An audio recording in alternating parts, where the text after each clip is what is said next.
I deployed with Sergeant White and Sergeant Roberts and their teammates, and had the privilege of serving as their commander in Iraq. We deployed in January of 2020. There were 33 of us in total.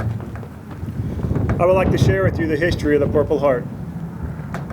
The first precedent for honoring servicemen in American history, which involved the awarding of medals, goes back to August 7th of 1782.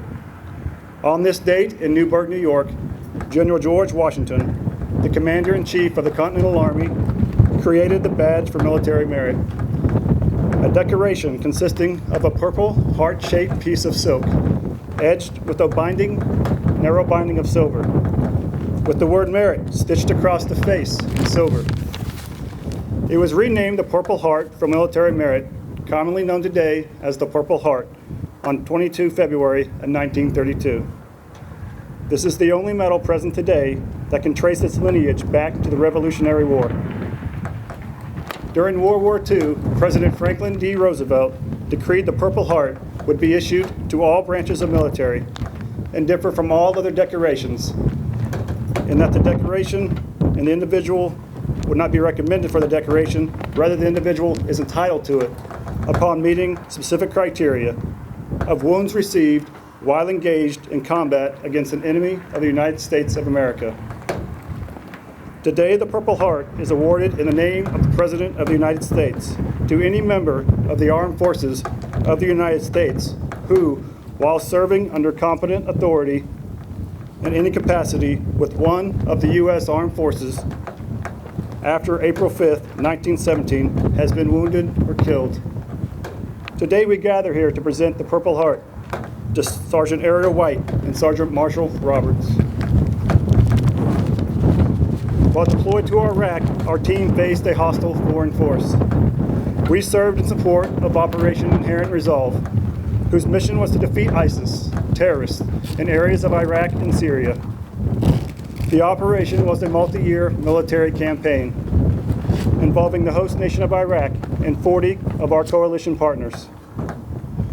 We were part of a specialized cyber engineering installation unit, which is an expeditionary force routinely deployed in and around combat environments.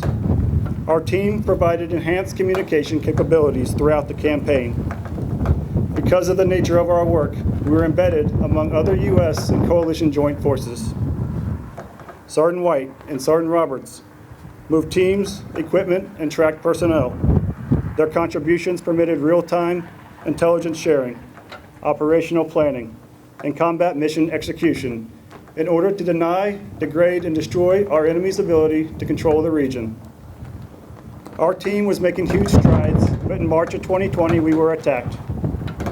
But like any great team, when faced with the tragic loss of a loved member and when others were wounded, we pulled together. We drew a tremendous amount of fortitude from Ariel, as we heard from her periodically throughout the remainder of the deployment. We heard how she was recovering, and on more than one occasion, she expressed how she wished she was still in Iraq with us. After everything she endured, she wanted to rejoin her team. Sergeant White, I stand here today to tell you it truly felt like you were with us the entire time. We gained a new sense of purpose as we often reflected upon the service and sacrifice of Marshall, who's a proud father to Peyton, a husband, a brother, a son, a heck of a sergeant, and comrade. We felt the support of Marshall's spouse, Christy, and family, who sent a message of hope and prayer to the team, which we shared with hundreds of our coalition partners who stood shoulder to shoulder at Marshall's service and dignified transfer at Camp Taji. As a volunteer force, we gained strength from brave women like Ariel White and heroic men like Marshall Roberts. We know we will deploy again in service to our state and country. We know more Oklahoma Guardsmen and engineering installation airmen could be placed in harm's way to secure our country's freedoms. But as we did in 1782 and throughout the generations, and again today, we recognize our warriors, their families, their teammates, their units, and their community who continue the strong heritage of honor. Thank you.